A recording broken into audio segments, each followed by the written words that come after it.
So because we're a specialist and only offer Australia and New Zealand and have done so for 20 years, that means that along the way we've learned quite a few tips and tricks on how to actually save money for people that actually adds to the quality of your experience. Now, that might sound a little bit counterintuitive, but the first one, and I think a really critical one, is to actually slow down and stay 3 nights. That enables you to save some money on a per night rate, but at the same time, what it also does is it enables you to get the most out of your holiday by having more time in each region and place that you stay. So slow down, stay a little longer, benefit from a lower rate for a longer stay, and actually get a better holiday out of it. I think first that's a really, for anybody planning a holiday, a really good tip anyway.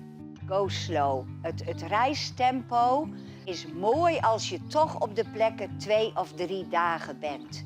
Zeker die hele mooie plekken, die moet je 3 nachten hebben. Want dat is wel even de slagroom op de taart, hoor. Heerlijk. Ja. So another thing that I think is a really worthy consideration is to think about travelling in shoulder season. Now, the reason that I've always been a fan of shoulder season travel is that you often have the feeling that you've got the country to yourself. Maybe not everywhere you go, but you'll find that very quickly you feel like you're the only person in wide open nature, and at the same time you're actually saving quite a lot of money, because for a lot of people their rates change at high season around the holiday seasons, and if you can avoid travelling at that period, you're certainly going to save yourself quite a lot of money.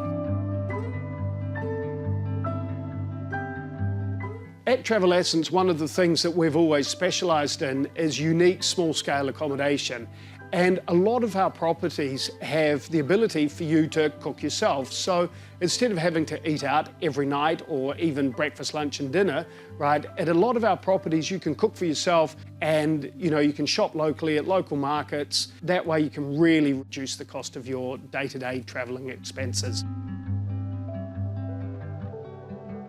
Another way to save money in New Zealand when you arrange a holiday with us is that we have special rates to travel from south to north, and what that means is that you can literally save up to 25% on your rental car costs when you book with us.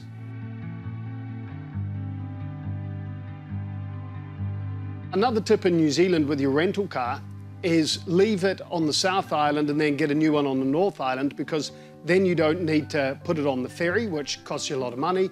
And in the meantime, you also don't need to pay for your rental car while it's sitting still if you're spending a few days in Wellington.